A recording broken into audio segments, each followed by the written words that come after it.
ang nag-deliver papunta sa bahay nila Pangulong Bongbong Marcos at Speaker Martin Romualdez mag-insert o magpasok ng 100 billion worth of projects sa BICAM.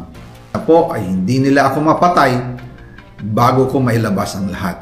Ginawa ko lang ang utos sa akin, pero ngayon handa na akong harapin ang lahat. Nagamit ng administrasyon ang buong resources ng bansa para tumahimik ako. He will shoot me if I will talk. Gagamitin ako bilang panakipbutas sa kanilang kampanya laban sa korupsyon. Hindi na ako mananahimik, ilalabas ko ang lahat ng katotohanan. May resibo, may ebidensya at may pangalan.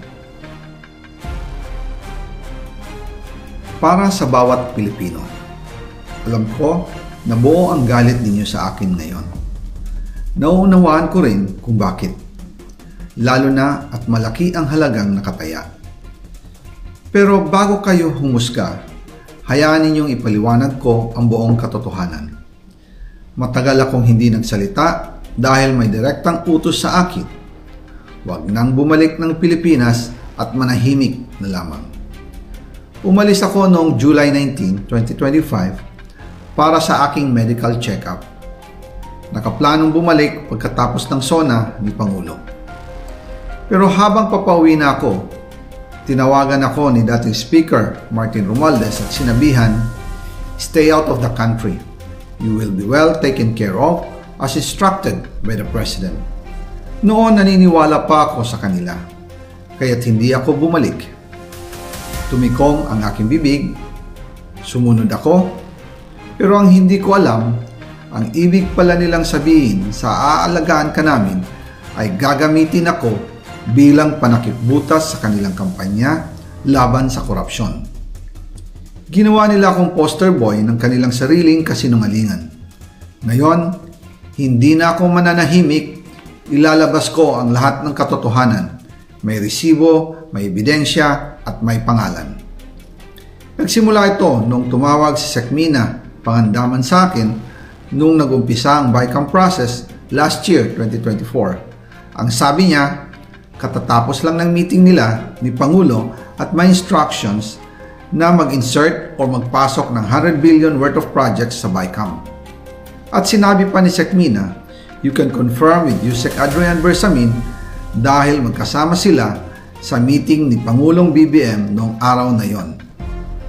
Tinawagan ko po agad si Yusek Adrian Bersamin at tinanong ko kung may instruction na ba ang Pangulo na magpasok ng 100 billion during their meeting. Ang sabi niya ay totoo nga po. Right after our conversation, tinawagan ko po si dating Speaker Martin Romualdez at nireport ko ang instructions ng Presidente to insert the 100 billion projects. At sinabi niya sa akin, what the President wants, he gets. After ng ilang araw, nag-set po ng meeting si Sekmina Pangandaman at Yusek Adrian Bersamin sa amin ni dating Speaker Martin Romualdez sa Aguado Building in front of Gate 4 ng Malacanang at nandun din po si Yusek Jojo Cadiz. During the meeting, binigay po ni Yusek Adrian Bersamin ang listahan na worth 100 billion. Tinanong ko po si Yusek Adrian kung saan galing ang listahan. Ang sagot niya, galing kay PBBM mismo at binigay niya ito mula sa brown leather bag. Nung sinabi po ni Yusek Adrian Bersamin, yung brown leather bag, naalala ko noong nasa Singapore kami right after the elections of May 2022 sa Hilton Hotel, kami ni dating Speaker Martin and PBBM habang pauwi at pabalik ng Pilipinas, hinabol ng PSG ang brown leather bag at ang sabi ni PBBM, maiwan na lahat, wag lang ang brown leather bag. Kaya naniwala ako na utos talaga ito ng Pangulo.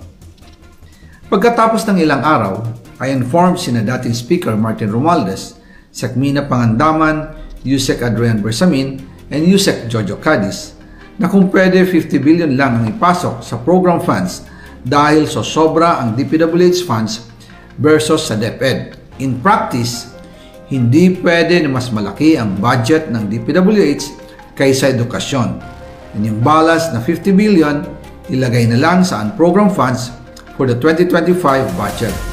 Dahil Office of the President din ang nagre-release ng lahat ng unprogrammed funds. Pagkatapos ng isang araw, tinawagan ako ni Sec Mina at sinabi ang mensahe ng Pangulo. Ipasok ninyo yan dahil pinangako na sa akin ni Speaker Martinian at hindi na pwedeng baguhin. Kumbaga, ang utos ng hari hindi pwedeng mabali. Again, I informed the Speaker and asked clearance about the instructions ng Pangulo. At ang sabi niya, wala tayong magagawa. Kaya po nagtataka ako kung bakit sinasabi ni Pangulo na hindi niya makilala ang budget. Samantalang lahat na binawas at dinagdag sa mga ahensya ng gobyerno ay humihingi ng approval sa kanya si Sec Mina Pangandaman.